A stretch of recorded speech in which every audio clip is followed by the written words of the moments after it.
and welcome to episode 33 of That 60s Recording Podcast, the podcast that has conversations inspired by the golden era of recording. I hope that you have all had a lovely week. This week I'm continuing my conversation with EveAnna Manley of Manley Laboratories. Once again, just a fantastic woman, and I really hope that you're enjoying this conversation. I should tell you before we begin that my isolated drum stems that I send out every week, which are the Beatles isolated drums. So I re-record tracks that Ringo has, well, not just Ringo, but re-record Beatles drums tracks, essentially, just for fun. And you can see them all on my website, allyouneedisdrums.com. And the isolated drums that I'm sending out this week are I Want to Hold Your Hand. One of my favourite ones. I absolutely don't know why I haven't got around to it yet. So that's what's coming out on Tuesday morning. So if you're listening to this podcast and haven't signed up to the mailing list, you can do that on my website. And also that will be live on my website, so you can just go and look there. And that's it. So here we go. Going to dive straight into part 2 of my conversation with EveAnna Manley. Here we go.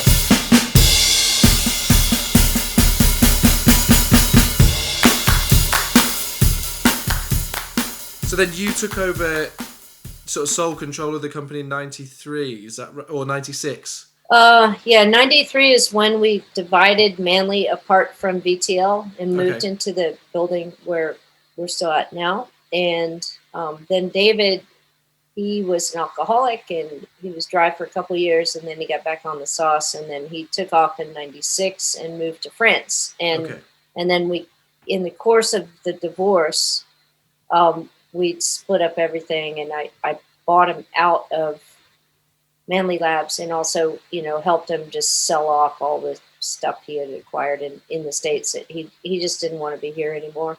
Mm-hmm. And pulled another geographical and went to another continent, as he was prone to do throughout his life. So, yeah. Anyway, that's how that all happened. But business-wise, for you, was that sort of freeing, then suddenly being able to sort of... I had to first balance out the emotional parts because I was really hurt and devastated. Yeah. And I still had a lot to learn about myself later on as well. But it was hard. But the story I tell is, I was kind of, after I got over the emotional hurt of it all, and then I started getting angry, and then I used that emotion, that anger, to drive me to work and to excel. And it was kind of like a revenge through success motivation. Like, I'll show you. You want to leave here? We're going to kick ass. We're going to have awesome products. These things are going to be amazing. They're going to be better than anything you ever did. Ha ha ha. That was like that was the voice in my head. You know what I mean? Yeah. And that's what spurred me on to come out with these pretty outrageous projects like the Vox Box. That was my first pro audio solo project after he left, and it was cool. It was kind of like a greatest hits package, but each section had enhancements over the standalone products. So it's like, yeah, I'll take what you started and make them better. and then the Stingray amplifier was my first hi-fi design, and also, importantly, though, we had a good team at the factory. We all worked together on aspects of the design, like new transformer designs and layouts, and listening to this. And Paul gave us a new driver circuit to try, that kind of thing. So we did. It was a team effort, definitely. I don't want to take all the credit there. Did you definitely set your sights on specific pieces of gear that you wanted to create? What was your sort of in your mind's eye? In your mind's eye, what were you aiming for? So you made this the Vox Box, which is, as you say, a greatest hits of lots of things in one unit. But then, did you have a plan of what you kind of wanted to put out further down the line, or were you just focusing on one project at a time? Well, yeah, the Vox Box, I saw the successes 737 was enjoying, and then Focusrite had come out with a voice box in their platinum range. And I'm like, well, they missed a good rhyming opportunity here. I'm going to make a combo unit called the Vox Box.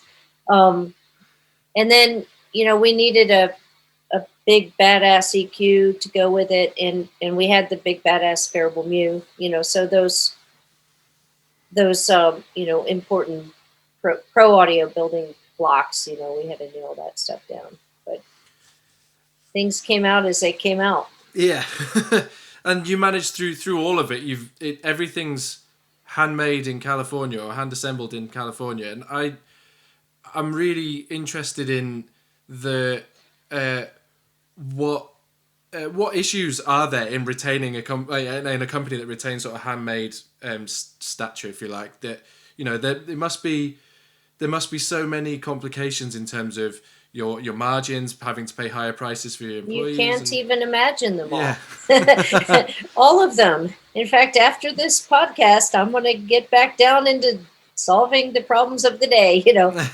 As I say, manufacturing is, you will never be bored. There is something popping up every day. There is a new surprise every day. That no clean flux, you might need to actually clean it. It's just everything can come and bite you in the ass. A part that you've been using for 20 years might suddenly start blowing up every day. It's like, okay, we got to go find another vendor.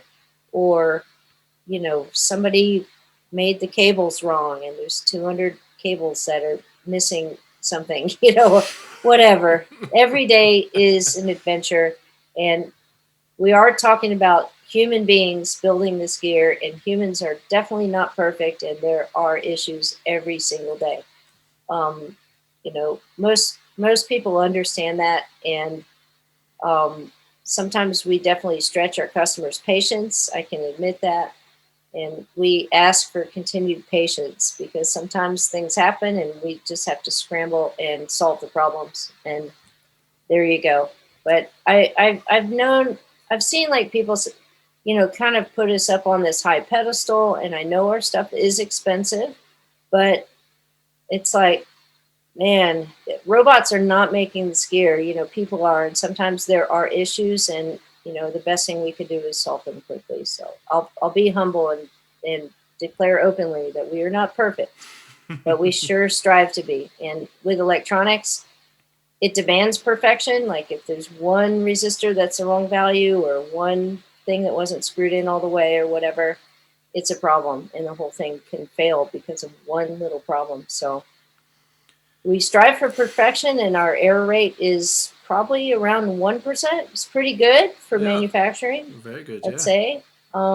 We pay close attention to the service records and what's happening after the units ship out and for how long, because we've got over 30 years of gear out there, and see what fails and what holds up.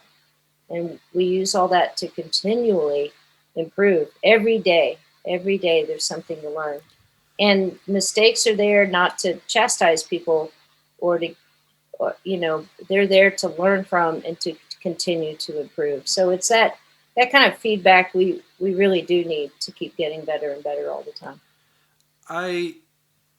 Something we talk about a lot on this podcast is, with regards to recording, is less of a specifically a gear orientated thing, although it kind of is in a way, but it's a mentality towards recording and putting things putting things on the tape or in the computer or whatever you're doing, but in a way that you don't necessarily have to edit it all the time or do 10,000 takes or use 1,000 plugins or this kind of stuff.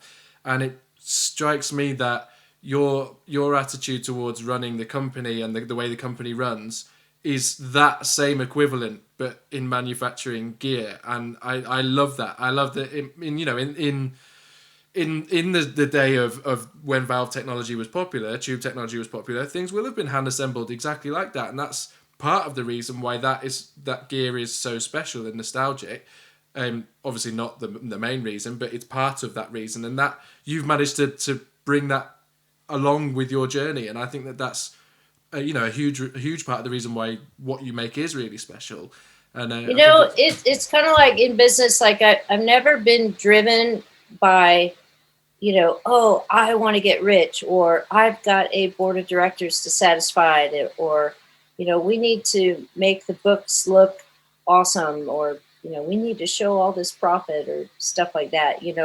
Those, okay, to pull it in, empirically, that's like having meters, and that's like recording with your eyeballs, watching the meters instead of listening. It's like using the wrong senses. So for me, the success for me is like, lowering that error rate, or, being more perfect with the gear, or designing new stuff, or selling a bunch of these things, and everyone loves them. Like more organic measures of success, not just the bottom line in the books. You know what I'm Yes. saying? So, and I've seen that also, that shift from when I first started 32 years ago. You know, there wasn't Pro Tools. People were recording to 24 track tape, and um, you know, people were not looking at computer screens. They might see a needle bouncing, but you've got to sit there and listen to it.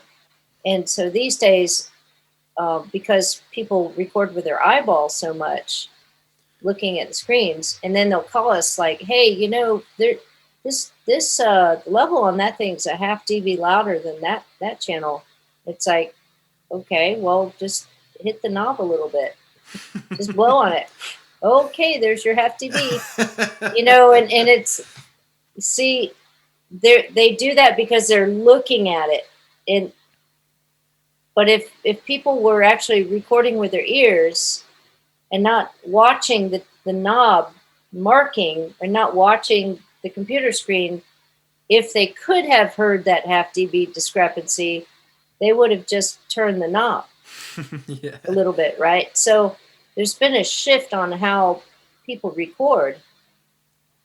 I think you're right. It's made us tighten up, but then it's also creates unrealistic expectations. It's like, hey, this is organic analog equipment. Every resistor, every capacitor, every choke has a tolerance. Sometimes that potentiometer might have a 20% tolerance range. Yeah. So we have to go through and match them so that you will have a fairly equal balance on both channels on that function, say. In the computer, of course, it's an equation, and it's always perfect, and they don't calculate imbalances into it. They don't insert the tolerance. The tolerance is like 0, where we're working with 1% to sometimes 20% tolerance with the parts. But it's those kind of imperfections that can be, human in linking. I mean, go listen to Beatles records, and you'll hear a slight guitar clam, or a vocal come in early or something. And we've all memorized those little bits in the songs, but they make them human, Or go listen. There was a video I was watching on YouTube where they took Steve Perry from Journey and they auto-tuned his vocals. And it's shocking. It's like, leave him alone. Holy cow, how horrible.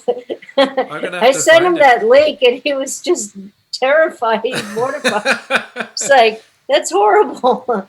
And also he pointed out that they said there was something with the guitars. He's like, that's not even a guitar, it's a keyboard.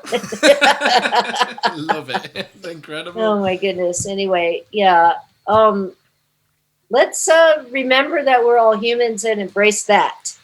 I had an interesting conversation with somebody recently, and it was this sort of thing came up. And I remember doing some recording, years ago now, 12, 13 years ago. And we were talking about a guitar that was out of tune, or the melody line of the song that was out of tune, that was played on a synth maybe, and it would deliberately been out of tune. And I think there's been research into things being out of tune, and the human beings are naturally drawn to things that are wrong, because we can sort of fix them, and in our heads, not physically fix them, but our minds can fix them, and it also makes things a bit more human, and that's why we actually like things not being perfect, because that shows that it's like us. And that's why we're drawn to it. And it gives us work to do. Yes, exactly. It does. Got to fix all the imperfections. Absolutely. That's awesome. I mean, and then link back to 60 songs too. It's like, people are, it's like they'd be struggling over, maybe there's a half dB discrepancy or something. Sorry, And that it's light is like, so bright. I don't know how yeah, to. I'm gonna have to move into the way of it. it's like, dude, give me a song with a good hook. Yeah, well, you yeah. know, you know, nobody cares about this half dB discrepancy. Let's hear that awesome song that I want to play again and again. Exactly, precisely. Sorry. No, you're absolutely right, and I just find it really interesting the way that the company runs and that attitude. I mean, personally, I feel that that's what the world needs more of. And then we're sort of moving into a slightly different territory here, but that's what people need to. People, I think we should start paying more for things and appreciating things value more and doing, not cheaper is not better, and we need to for me it goes down to things like food and all that kind of stuff. But anyway, I'm moving on to moving into my sort of politics here, but it doesn't matter. So one of the things I wanted to get you to speak about, if you wouldn't mind, is a lot of the interviews that you give, you speak so eloquently about electronics and with such passion. And I know there will be younger listeners, and me included, who are new to a lot of this world. Could you explain how a valve works? But hearing it from somebody like you, I think it would be extra special. So I'd love you to just describe your understanding of the inner workings of a Oh, tube. thanks. Well, I found it kind of hard to grasp some of these electronic concepts, early on. I mean, Ohm's law, I can get that. I can, write the equations and solve those easy things, and some of the more obscure things, like you can't see and you have to kind of visualize it, they were hard for me to grab initially, definitely. But don't give up. When you, it depends like how you learn about it too. I was trying to learn. I was trying to read books and learn about these things early on in my career, and I found it very hard to get into my head. Actually, um, vacuum tubes are an amplifying device. The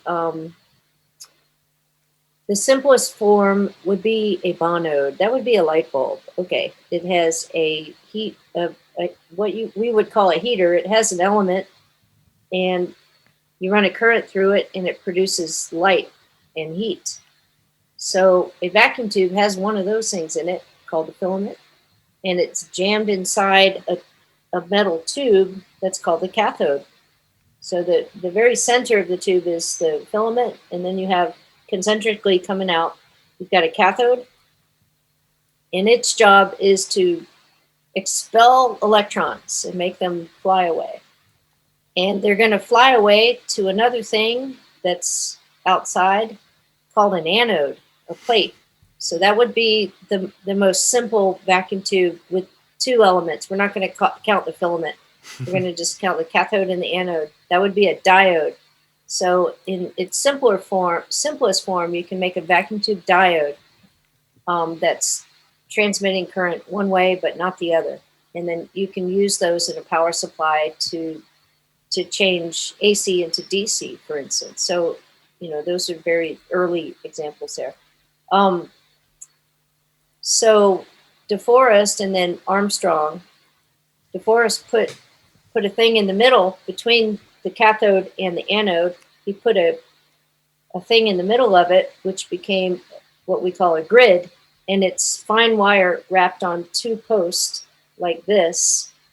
And it turns out that when you apply a voltage to that thing, you're controlling you're controlling the electron flow from the cathode to the anodes.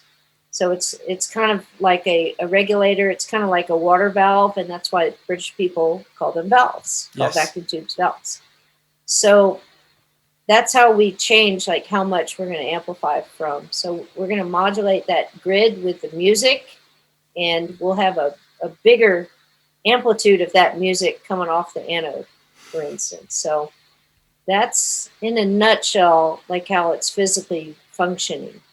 And And there you go. Building vacuum tubes. I've been to 2 vacuum tube factories in my life, and they're very complicated endeavors. You've got to know a lot about a lot of different disciplines to build a vacuum tube, and they're also very labor intensive to put together. You have to use your hands and physically insert that little wire into that little tube, and then do some little micro spot welding and all this kind of thing. So it's not for the faint of heart, and it's expensive, and it's really difficult. What? That's how tubes sort of work. Thank you. What if I don't know if it's a matter of opinion or physics, but what makes one tube better than another? So when you're perhaps deciding what tubes you're going to put in your products, what informs those decisions? Yeah, well, practically speaking, what tubes can I purchase? Thousands of. That's one thing, because tubes are only being made in Russia, China, and the Czech Republic for the most part. I mean, there aren't that many factories on the planet making vacuum tubes. So in the past, sometimes we've obtained, lots of 20,000 pieces of that new old stock, tube, and then we'll design some circuits around that because we have a ton of them. And then other times those have run out, or there's real dregs out there, so we have to design around currently produced tubes that are good and reliable and quiet and all that. But yeah, the best tube is the quiet one that's not making noise, that is going to last for a long time, that you can buy lots of. Yeah. That's really interesting. I'd never thought that so few companies would be making them. And is it increasing with sort of tube popularity increasing? No. Oh, right. No, but we're lucky it's staying the same for now. Yeah. Yeah. What's sort of next? I know that I was interested in, obviously you have a relationship with Universal Audio, and they've done the plug-in things, which is that's how I first came across Manley as a company was through plugins, and that's, although that kind of goes against what you're doing in terms of physical gear, it's also a good way of introducing people to sort of the work, how analog gear works in a sort of easy You got way. it. Yep. The plugins for us at first, of course, we had the typical fear of plug-in sales cannibalizing hardware sales, but after we got going with Universal Audio, we found quite the opposite. So for a retail price of $300 for a massive passive, and you can run it 9 times or whatever, 9 instances. I mean, it started serving as the demonstration model or the entry level model in our product line. You know what I mean? Yeah. And I started seeing fewer of those questions like, hey, what's the best setting for vocals? It's like, don't ask me, go turn the knobs. Yeah. They already turned the knobs in the plugin, so they figured it out. You know what I mean? And that's still my answer. Don't ask me. I am not a recording engineer. You are. You can turn those knobs. That was a telemarketer dialing my phone. Sorry, got interrupted there. No, all good. Yeah, so I encourage everyone to not ask me where to put the knobs. You've got the unit in front of you. You've got a mic in front of your musician. Just turn the knobs. You will not blow anything up. Fire will not erupt. The earth will not open up beneath your studio. Just turn the knobs and find a sound that works for you. Is that generally true that the more that the more plug-in versions of things have become accessible, that you've seen sales have grown because people are suddenly being exposed to things they didn't realize were good, and they go, oh wow, if the plug-in's good, then the actual unit must be absolutely brilliant. Right. Well, for one thing, like if you're doing high-res audio and you're required to retain all the information up over into the stratosphere, then you might want to be using analog equipment, because we're not going to chop off everything above 22K or whatever. So, so that's one thing. But no, people say that it's probably about 10%, 12% improvement to get the hardware. And it costs a lot more money, but that's the law of diminishing returns is, that's the way it goes. Oh, well, yeah, absolutely. I mean, you're paying. So, yeah, it's clear that anybody who has started their outboard gear collection knows knows the sort of the risks that they're taking with it, but also the benefits. It's the small percentages that add up to make the great sounds. But it's real. It is a real change. That last 12% is very important for sure, especially in the high frequency, and then also just the depth and the phase information that if you can keep that stuff intact as long as you can through the recording process, it probably does play a good role in making your stuff sound good. Yeah, it certainly does, and it also, I think, plays into the the physicality of having a physical of having a product in front of you or something in front of you to twist. It means that your mentality towards using it is different than a plug-in. You have to commit, for instance, and you have to make decisions, and that's often and you might retain a little bit of imperfection somewhere, and that's what humanizes it. But exactly, absolutely. Yep. So where do you see the next things happening? I mean, I've noticed that you guys haven't got any 500 series equipment at all, which is clearly a decision that you guys have made. What's the, there's all these trends happening in the audio world right now. What are you just sticking to your guns, making the? I've always been sticking to my guns, dude.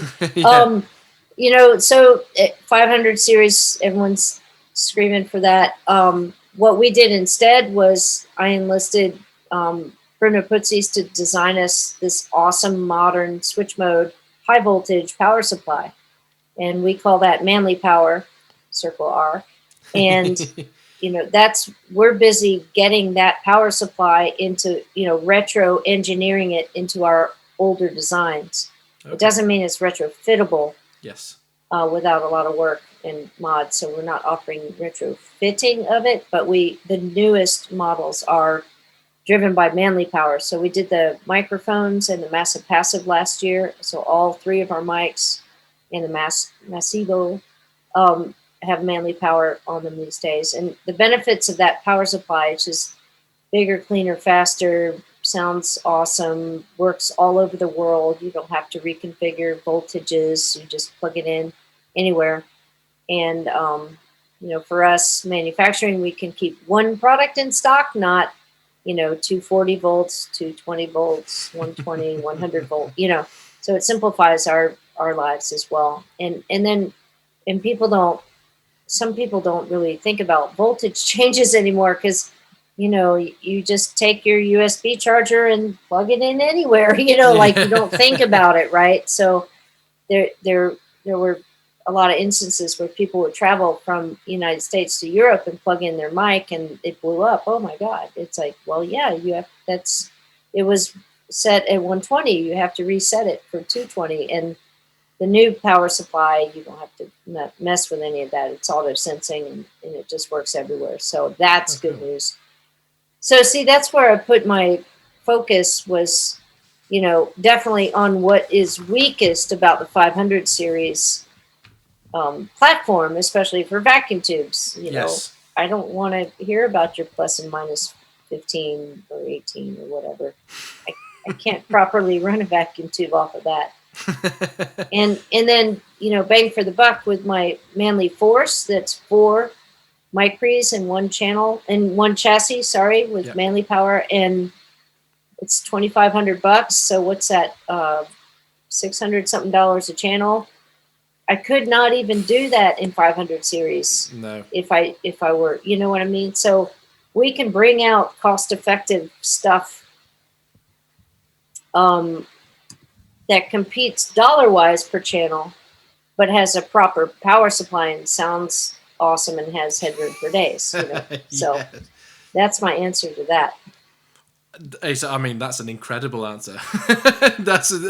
It's a yeah. Just gonna do it better, and price out about the same anyway. So So the one thing I did want to ask you about was the design and names of the products. I love the fact that have products that are obviously based on sort of legacy products like the Pultec EQ and things like that, but you've redesigned the sort of front plates in a way that is completely manly, and it's all there's a few sort of there's definitely a sense of humor in the way that some of them are named and the way that they look. I struggled to think. I was sat the other day looking through the website and I was just thinking I can't think of another company that has such a unique looking range of products that is that doesn't look based on anything else. Everything has some sort of like, oh, that looks a little bit like that other thing, or that preamp looks like this preamp. Yours don't. They just look like Manley products. Thanks. I think that's a really important lesson in branding that I had forgotten at one point, actually. And one of our designers was trying to make like a new range within a range. But then you look across the room and you can't tell that is a Manley product. You know what I mean? The thing that David did was that the Manley blue, we call it Manley blue. It's a pewter gray. It's the anodized color. It's this kind of blue, purpley gray color. And then the black insert that was engraved. So you had a high contrast between the silver engraving and the black faceplate, and then the black inlaid insert into the gray panel was with the stainless steel cap head screws. It's just a chunky, cool look. And so when I took over, I was like, well, we've got a CNC machine and all capabilities here. We don't have to stick to rectangles anymore. So the box, that's where I created the triangles and the ovals or the D-shaped things, and made a big ass statement and put it in a 3U box, this big, huge thing to make a statement, beautiful machining. But also it's not just a pretty face. It actually, all those groupings help organize the knobs. So, it really helps your workflow. Like you go right for the knob you need. Mm-hmm. And you're not, I've seen products where, say it's a combo unit and there's like 30 knobs across it and you're like Battleship D5, okay, that's the attack control. It's hard you have to relearn and, you have to count knobs to get to where you're trying to get to. So that's why I started doing these shapes, grouping the sections of products, so that it really helps you ergonomically as well. I think it does. Well, yeah. It's so elegant that it's sort of balancing how am I trying to say? I don't know the word I'm looking for, but what you make is almost timeless. With it's the technology of it is back to the roots of recording, but then you've somehow managed to put your own stamp on it and bring it into the modern era in such an elegant way. And I think that's it's really, really commendable. Thanks. I think it was just having access initially. There was a machine shop next door to us at the first VTL factory, which we ended up acquiring. We bought it, and working so closely with the machinists there enabled us to explore some, advanced for audio gear machining. Not advanced as far as machining goes, but that look that David and Gary developed initially, I thought it was really cool looking. And it's important to keep that method going on and just expand on the shapes and so on. And then other things with like dressing the meters a little nicer. Like David used to initially, he always face mounted the meters, and then it's like, nah, people like it when you dress the meters up and maybe machine some bezels around it or make a unique looking window or something like that. That makes the unit very physically attractive to people. So oh yeah, definitely. So we've moved to back mount meters and made the windows look different. And then the cool thing in that Manley New Mu, I love doing that. So we ordered some reverse wound meters so we could do 2 meters facing up like this. And Yes. actually it makes it so easy to read because the needles are, right next to each other, and you're not like looking across the faceplate at left versus right. Oh, I missed it, Yeah. So it's cool.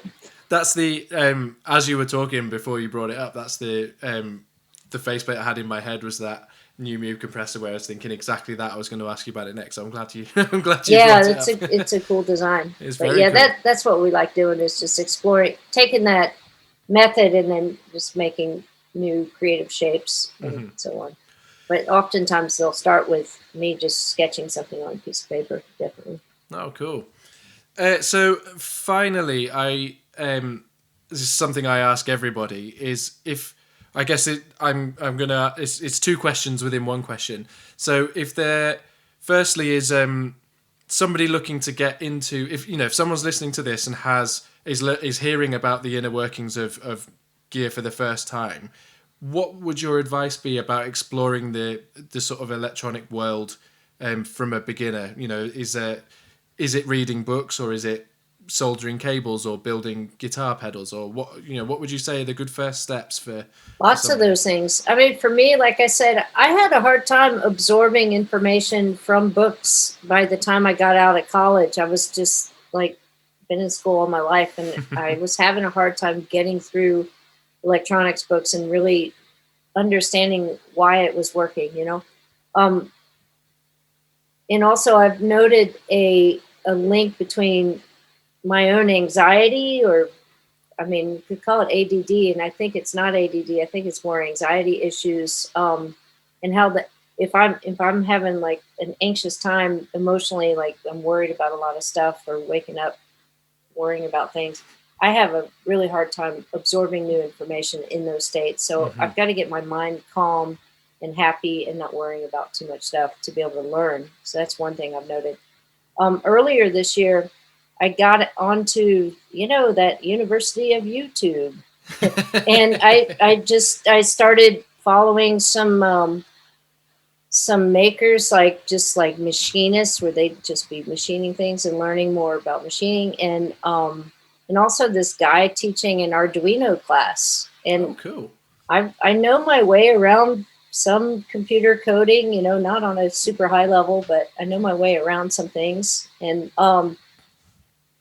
I was able to really get it, man, just watching his tutorials and following along and doing the exercises. And that guy was a math teacher, so everything really made a lot of sense from my math studies, and making those equations and then writing the code to go along, and all that controllability. And I learned a lot about electronics just going through that exercise, and buying, a $35 kit off of Amazon to kind of follow along and make the code, and then make that motor spin backwards and whatever. But all that kind of controllability and GUI stuff, we're actually working on a lot of that stuff Cool. in our hi-fi preamp designs right now, and making everything controllable from afar. So all the switchings on relays, all the input are on encoders. So we're sending a pulse. Everything's being controlled by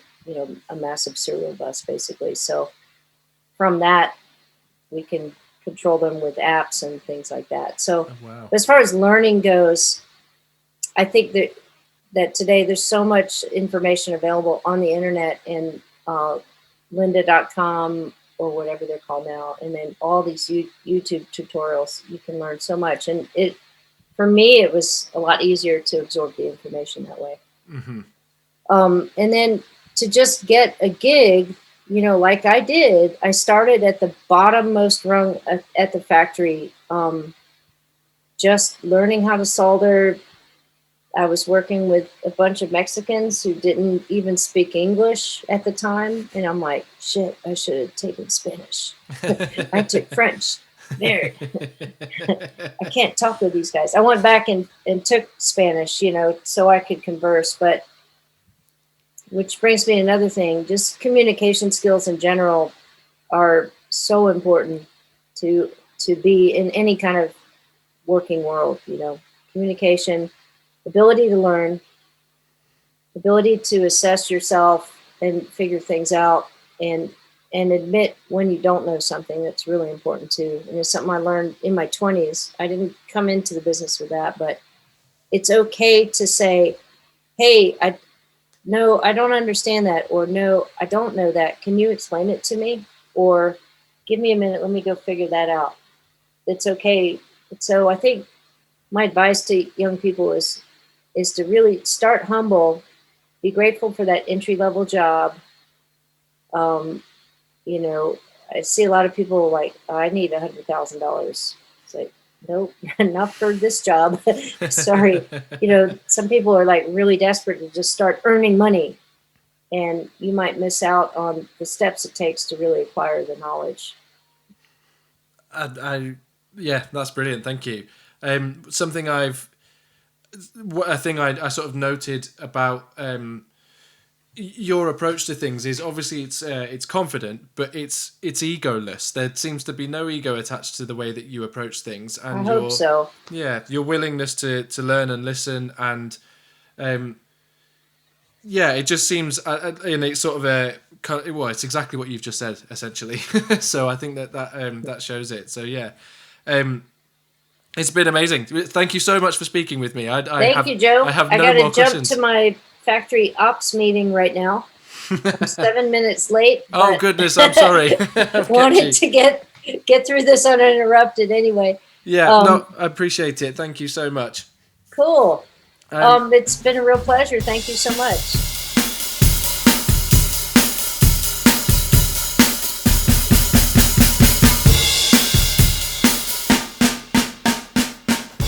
So there we have it, EveAnna Manley from Manley Laboratories. And if you don't already, I would recommend going to check them out on Facebook, Instagram and all that kind of stuff. They're doing some really, really cool things. And I think that there's some more cool things coming in the pipeline.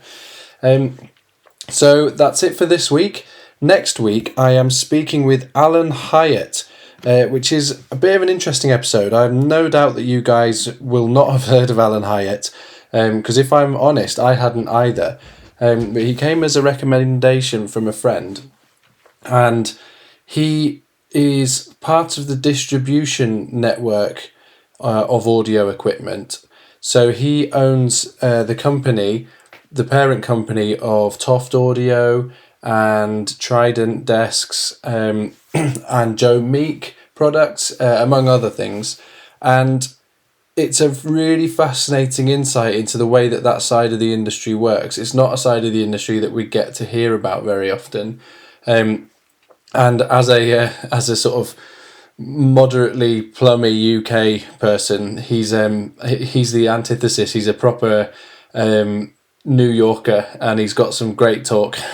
So it was a really fun episode, and it sort of goes along with the how would you say? It goes along with my penchant for wanting to move away occasionally from the 60s side of things, just to understand a little bit more about the way that the audio industry works. However, it does link, because it kind of is part of Malcolm Toft's story, and it sort of opens up what happened with Toft Audio and Trident once that company had sort of moved on from Malcolm's control. I just found it a really interesting insight into the way that the industry works. So that's coming next week. That just leaves me to say, if you'd like to get in touch with me, you can do that on Instagram or Facebook at allyouneedisdrums. My email address is joe@allyouneedisdrums.com. If you'd like to support the podcast by buying a mug, you can do that at my website, allyouneedisdrums.com. There's a link to the shop there. And please do that, because it would be really appreciated. Thank you. Big thanks to Joe Kane for the intro and outro music he supplies, and my good friend David Henshaw for the artwork that he supplies. And I will see you next week. Goodbye.